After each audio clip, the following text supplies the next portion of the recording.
ಎಲ್ರಿಗೂ ನಮಸ್ಕಾರ. Welcome to the channel. ಇದು ಯುಗಾದಿ ಹಬ್ಬದ ನೆಕ್ಸ್ಟ್ ದಿನದ ಬ್ಲಾಗ್. ಅವತ್ತು ನನ್ನ ಹಸ್ಬೆಂಡ್ನ ಬರ್ಡೇ ಕೂಡ ಇತ್ತು, 30ನೇ ವರ್ಷದ ಬರ್ಡೇ. ಅವ್ರು ಒಂದು ಸಲನೂ ಬರ್ಡೇನ ಸೆಲೆಬ್ರೇಟ್ ಮಾಡಿಕೊಂಡೇ ಇಲ್ಲ ಅವ್ರ ಅಪ್ಪ ಅಮ್ಮನ ಜೊತೆಲಿ. ಆವಾಗಿನ ಪರಿಸ್ಥಿತಿಗಳು ಹಾಗಿತ್ತು. ಅವರ ಚೈಲ್ಡ್ಹುಡ್ ಡೇಸಲ್ಲೆಲ್ಲ ಅವರು ತುಂಬಾ ಸ್ಟ್ರಗಲ್ ಮಾಡಿದ್ದಾರೆ, ನಮ್ಮ ಅತ್ತೆ ಮಾವ ಎಲ್ಲರೂ. ಸೊ ನಾನು ಈ ಸಲ ಈ ಸಲ ಅವ್ರ ಬರ್ಡೇ ಸೆಲೆಬ್ರೇಟ್ ಮಾಡಬೇಕು, ಹೆಂಗೂ ಹಬ್ಬಕ್ಕೆ ಊರಿಗೆ ಹೋಗ್ತಾ ಇದ್ದೀವಿ, ಹಬ್ಬದ ದಿನವೇ ಬರ್ಡೇ ಕೂಡ ಬಂದಿದೆ. ಈ ಸಲ ಅವ್ರ ಅಪ್ಪ ಅಮ್ಮನ ಜೊತೆ ಅವರು ಬರ್ಡೇ ಸೆಲೆಬ್ರೇಟ್ ಮಾಡಬೇಕು, ಅವ್ರ ಅಪ್ಪ ಅಮ್ಮಂಗೂ ಖುಷಿಯಾಗುತ್ತೆ, ಅವ್ರಿಗೂ ಖುಷಿಯಾಗುತ್ತೆ, ನನಗೂ ಖುಷಿಯಾಗುತ್ತೆ ಅಂತ ಸಿಂಪಲ್ಲಾಗಿ ಒಂದು ಬರ್ಡೇನ ಪ್ಲ್ಯಾನ್ ಮಾಡಿದ್ದೆ ಶಶಿಗೆ. ನಮ್ಮ ಅತ್ತೆ ಮಾವಂಗಂತೂ ಸಿಕ್ಕಾಪಟ್ಟೆ ಖುಷಿಯಾದರು. ಹಾಗೆ ನಮ್ಮ ರಮ್ಯಕ್ಕನ್ನು ಕೂಡ ಕರ್ಕೊಂಬಂದಿದ್ವಿ ನಾವು ಬರ್ತ್ಡೇಗೆ ಅಂತಲೇ. ಹಬ್ಬಕ್ಕೆ ಅವರು ಬರೋಕ್ಕಾಗಲ್ಲ ಅಲ್ವಾ, ಯಾಕಂದರೆ ಅವ್ರ ಮನೇಲೂ ಹಬ್ಬ ಇರುತ್ತೆ, ಬಿಟ್ಟು ಬನ್ನಿ ಅಂತ ನಾವು ಹೇಳೋದಕ್ಕಾಗಲ್ಲ.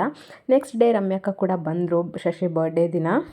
ನಮ್ಮ ಅತ್ತೆ ಮಾವ ಎಲ್ಲ ಎಷ್ಟು ಇನೋಸೆಂಟ್ಸ್ ಇದ್ದಾರೆ ಅಂತ ಅಂದರೆ, ಅವ್ರಿಗೆ ಬರ್ಡೇ ಅಂತಂದರೆ ಏನೋ ಒಂಥರ ಅದು ತುಂಬ ದುಡ್ಡಿರೋರು ಶ್ರೀಮಂತರು ಬರ್ಡೇ ಮಾಡ್ಕೊಳ್ಳೋದು, ನಮ್ಮಂಥವ್ರಿಗೆಲ್ಲ ಅಲ್ಲ, ನಾವೆಲ್ಲ ಬಡವರು ಅನ್ನೋ ಒಂದು ಮೆಂಟಾಲಿಟಿ, ನಮ್ಮ ಮಿಡಲ್ ಕ್ಲಾಸ್ ಮೆಂಟಾಲಿಟಿನೇ ಹಾಗೆ ಅಲ್ವಾ, ಇದೆಲ್ಲ ನಮ್ಗೆ ಯಾಕೆ ಅನ್ನೋ ಥರ. ಬಟ್ ಈ ಸಲ ನಾನು ಅದಕ್ಕೆ ಚಾನ್ಸೇ ಕೊಡಲಿಲ್ಲ. ಇಲ್ಲ, ನಾವು ಯಾರಿಗಿಂತ ಏನು ಕಡಿಮೆ ಇಲ್ಲ, ನಾವು ಕೂಡ ಮಾಡಬೇಕು, ಸೆಲೆಬ್ರೇಟ್ ಮಾಡ್ಕೊಳ್ಳೋಣ ಅಂತ ಅಂದ್ಬಿಟ್ಟು ಶಶಿಗೆ ನಾನು ತುಂಬ ಫೋರ್ಸ್ ಮಾಡಿ ಒಪ್ಪಿಸಿದ್ದೆ. ಸರಿ ಆಯಿತು, ಅಪ್ಪ ಅಮ್ಮನ ಜೊತೆ ಅಲ್ವಾ ಅಂತ ಅವರು ಹ್ಞೂ ಅಂತ ಒಪ್ಕೊಂಡ್ರು. ನಮ್ಮ ಅತ್ತೆ ಮಾವ ನೋಡಿ ಇವ್ರಿಗೆ ದುಡ್ಡು ಕೊಡ್ತಾ ಇದ್ದಾರೆ ಬರ್ಡೇಗೆ ಗಿಫ್ಟ್ ಅಂತ. ನಮ್ಮ ಹತ್ರ ಇರೋದೇ ಇಷ್ಟು ಅಪ್ಪ, ಬೇಜಾರು ಮಾಡ್ಕೋಬೇಡ, ಮೊದಲನೇ ಸಲ ಕೊಡ್ತಾ ಇರೋದು, ನಮಗಿದೆಲ್ಲ ಅಭ್ಯಾಸ ಇಲ್ಲ ಅಂತ ಹೇಳಿ ಶಶಿಗೆ ನಮ್ಮ ಅತ್ತೆ ಮಾವ ಇಬ್ಬರು ಕೂಡ ಬರ್ಡೇಗೆ ಅಂತ ದುಡ್ಡು ಕೊಟ್ಟರು. ಅವ್ರಿಗೆ ಬಟ್ಟೆ ಓಕೆ ದುಡ್ಡು ಕೊಡ್ತೀನಿ ತಗೋ ಅಂದರು. ನಮ್ಮ ಶಶಿ ಇಲ್ಲ, ಬೇಡ, ನಾಗೂ ಕೊಡ್ಸಿದ್ದಾಳೆ ಅಂತ ಹೇಳಿದ್ರು. ಹಾಗೆ ನಮ್ಮ ರಮ್ಯಕ್ಕ ಕೂಡ ಬಂದಿದ್ದರು. ಅಪ್ಪ ಅಮ್ಮ ಎಲ್ಲರೂ ಇದ್ದಾರೆ. ಈಗ ತಂಗಿ ಇಲ್ಲ ಅಂತಂದರೆ ಏನು ಚೆಂದ ಅಲ್ವಾ, ಅವ್ರಿಗೂ ಖುಷಿ ಆಗುತ್ತೆ, ಅವರು ಇದ್ರೆ ಚೆಂದ ಅನ್ನಿಸ್ತು, ಕಂಪ್ಲೀಟ್ ಫ್ಯಾಮಿಲಿ ಅಂತ ಅನಿಸುತ್ತೆ ಅಂದ್ಬಿಟ್ಟು ರಮ್ಯಕ್ಕನ್ನು ಕೂಡ ಕರೆಸ್ಕೊಂಡಿದ್ವಿ. ನನ್ನ ಅಳಿಯ ಕೂಡ ಬಂದಿದ್ದ, ಬಟ್ ಅವನು ಅಲ್ಲಿ ಕೇಕ್ ತಿನ್ಸತ್ರ ಬರಲೇ ಇಲ್ಲ. ಶುದ್ಧ ತರಲೆ ಅವನಂತೂ, ಎಷ್ಟು ಟ್ರೈ ಮಾಡಿದ್ರು ಅವ್ನು ಬರಲೇ ಇಲ್ಲ ಕೇಕ್ ಕಟ್ಟಿಂಗ್ ಹತ್ರ.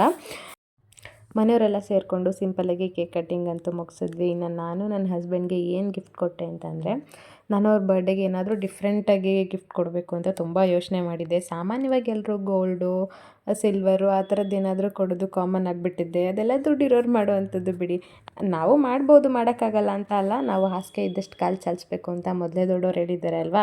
ಸೊ ಅದನ್ನು ಒಂಚೂರು ಫಾಲೋ ಮಾಡ್ತೀನಿ. ಅದಕ್ಕಿಂತ ಹೆಚ್ಚಾಗಿ ನಾವು ಯಾರಿಗಾದ್ರೂ ಏನಾದರೂ ಗಿಫ್ಟ್ ಕೊಡಬೇಕು ಅಂತ ಅಂದರೆ ಅದ್ರ ಬೆಲೆಗಿಂತ ಜಾಸ್ತಿ ಅದ್ರ ಹಿಂದೆ ಇರೋ ಭಾವನೆ ಮುಖ್ಯ ಆಗುತ್ತೆ. ಅದನ್ನು ನಾನು ನಂಬ್ತೀನಿ. ಅದು ಅವ್ರ ಮನಸ್ಸಿಗೆ ಎಷ್ಟು ಇಷ್ಟ ಆಗುತ್ತೆ ಅನ್ನೋದು ತುಂಬ ಇಂಪಾರ್ಟೆಂಟು. ಅವ್ರ ಮನಸ್ಸಿಗೆ ಏನು ಇಷ್ಟ ಆಗ್ಬೋದು ಅನ್ನೋದನ್ನು ಅರ್ಥ ಮಾಡಿಕೊಂಡು ಅದನ್ನು ಗಿಫ್ಟ್ ಕೊಟ್ಟರೆ ಅವ್ರಿಗೂ ತುಂಬ ಖುಷಿಯಾಗುತ್ತೆ. ಹಾಗಾಗಿ ನಾನು ಯಾವುದೇ ಚಿನ್ನ ಬೆಳ್ಳಿನ ಗಿಫ್ಟಾಗಿ ಕೊಡಲಿಲ್ಲ. ಅವ್ರಿಗೆ ಅಂಥದ್ದು ಏನೇ ಕೊಟ್ಟಿದ್ರು ಕೂಡ ನಿಜವಾಗ್ಲೂ ಇಷ್ಟನೇ ಆಗ್ತಿರ್ಲಿಲ್ಲ, ಖುಷಿನೂ ಪಡ್ತಾ ಇರಲಿಲ್ಲ. ಅದ್ರ ಬದಲು ನಾನು ನಮ್ಮ ಅತ್ತೆ ಮಾವನ ಫೋಟೋನ ಗಿಫ್ಟಾಗಿ ಕೊಟ್ಟೆ. ಯಾಕಂದರೆ ಅವರು ಈ ಪ್ರಪಂಚದಲ್ಲಿ ಯಾರನ್ನಾದ್ರೂ ತುಂಬ ಗೌರವಿಸ್ತಾರೆ, ತುಂಬ ಇಷ್ಟಪಡೋ ಜೀವಗಳು ಅಂತಂದರೆ ಅದು ನಮ್ಮ ಅತ್ತೆ ಮಾವ. ಅವರಿಗೆ ತುಂಬಾ ಗೌರವ ಇದೆ, ಪ್ರೀತಿ ಇದೆ ಅವರ ಅಪ್ಪ ಅಮ್ಮನ ಮೇಲೆ. ಸೊ ಅದಕ್ಕೆ ನಾನು ಅವ್ರ ಅಪ್ಪ ಅಮ್ಮನ ಫೋಟೋನ ಫ್ರೇಮ್ ಹಾಕ್ಸಿ ಕೊಡೋಣ ನಮ್ಮ ಅತ್ತೆ ಮಾವನ ಫೋಟೋನ ಅಂತ ತುಂಬ ಯೋಚನೆ ಮಾಡಿ ಇದನ್ನು ಸೆಲೆಕ್ಟ್ ಮಾಡಿದೆ. ಇದು ಫೋಟೋ ಬಂದು ನಾವು ಚಿತ್ರದುರ್ಗ ಹೋದಾಗ ನಾವು ತೊಗೊಂಡಿದ್ದಿದ್ದು ಫೋಟೋ. ಸೊ ಇದನ್ನು ಫ್ರೇಮ್ ಹಾಕ್ಸಿ ಕೊಡೋಣ ಅಂತ. ನಂಗೆ ಗೊತ್ತಿತ್ತು ಅವ್ರಿಗೆ ಗೋಲ್ಡು ಸಿಲ್ವರ್ ಏನೇ ಗಿಫ್ಟ್ ಕೊಟ್ಟರು ಇಷ್ಟ ಆಗಲ್ಲ ಅಂತ. ಯಾಕಂದರೆ ಅವ್ರು ಅದನ್ನು ಹಾಕ್ಕೊಳ್ಳೋದು ಇಲ್ಲ, ಇರೋದನ್ನು ಕೂಡ ಯೂಸ್ ಮಾಡಲ್ಲ, ಅವರು ಹಂಗೆ ಎತ್ತಿಟ್ಟಿರ್ತಾರೆ. ಹಾಗಾಗಿ ನಾನು ಇದನ್ನು ಗಿಫ್ಟಾಗಿ ಕೊಟ್ಟೆ. ಅವ್ರಿಗೆ ತುಂಬಾ ಖುಷಿಪಟ್ಟರು. ನಮ್ಮ ಅತ್ತೆ ಮಾವ ಅಂತೂ ತುಂಬ ಖುಷಿಯಾದರು.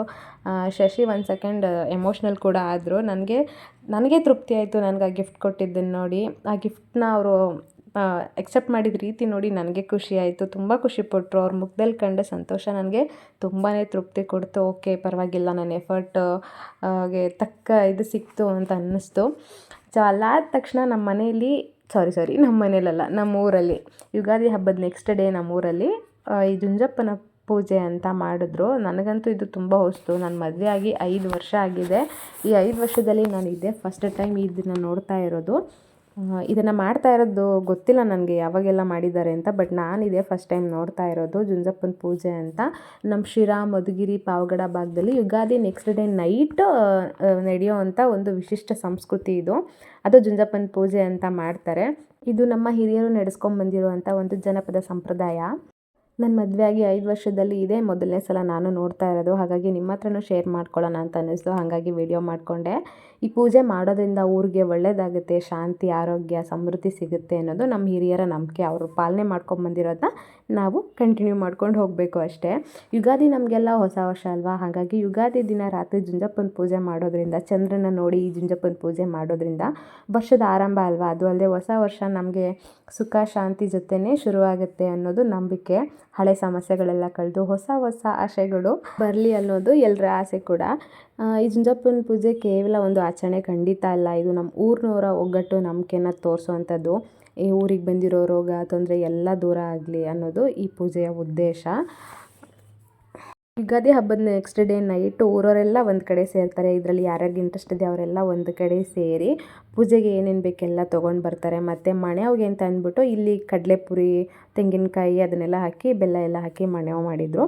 ಎಲ್ಲರೂ ಕೂಡ ಪೂಜೆಗೆ ಬರೋರೆಲ್ಲ ತೊಗೊಂಬಂದು ಹಾಕ್ತಾರೆ. ಎಲ್ಲರೂ ಮನೆಯದನ್ನು ಕೂಡ ಒಟ್ಟಿಗೆ ಸೇರಿಸಿ ಮಿಕ್ಸ್ ಮಾಡಿ ಅಲ್ಲೇ ಕೂತ್ಕೊಂಡು ಊರವರೆಲ್ಲ ಹಿಂಗಸರೆಲ್ಲ ಕಾಯೆಲ್ಲ ತುರ್ಕೊಂಡು ಅಲ್ಲೇ ಪಲ್ಲರನ ರೆಡಿ ಮಾಡಿ, ಪ್ರಸಾದ ರೆಡಿ ಮಾಡಿ ಮಣೆವ್ ಮಾಡ್ತಾರೆ.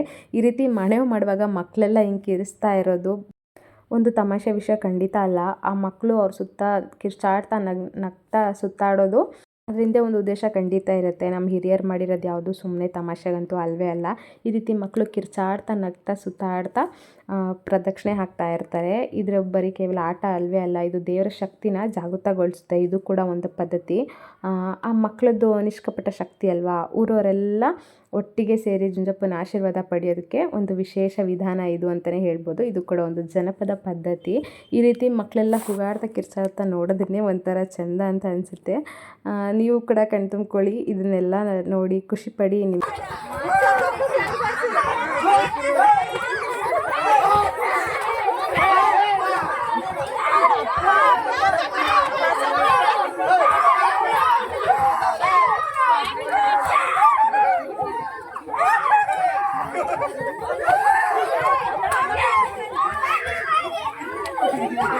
ಈ ಮನೆಯವ್ರಿಗೆ ನಮ್ಮ ಮಾವ ಮತ್ತು ನಮ್ಮ ಶಶಿ ಕೂತಿದ್ರು. ಆ ಕಡೆ ಒಬ್ಬರು ಈ ಕಡೆ ಒಬ್ಬರು. ಇದೇ ರೀತಿ 3 ಸಲ ಪ್ರಸಾದನ ಇಟ್ಟು ಈ ಥರ ಮಕ್ಕಳೆಲ್ಲ ಸುತ್ತ ಪ್ರದಕ್ಷಿಣೆ ಹಾಕಿ ಆಡ್ತಾ ಕಿರ್ಚಾಡ್ತಾ ಪ್ರದಕ್ಷಿಣೆ ಹಾಕ್ತಾರೆ. ಅಲ್ಲಿಗೆ ಜುಂಜಪ್ಪನ ಕಾರ್ಯ ಮುಗೀತು ಅಂತ. ಆಮೇಲೆ ಪ್ರಸಾದನ ಎಲ್ರಿಗೂ ಕೊಟ್ಟರು, ಅಷ್ಟ ಕುಂಕುಮ ಕೊಟ್ಟರು, ತೊಗೊಂಡು ನಾವು ಕೂಡ ಮನೆಗೆ ಬಂದ್ವಿ.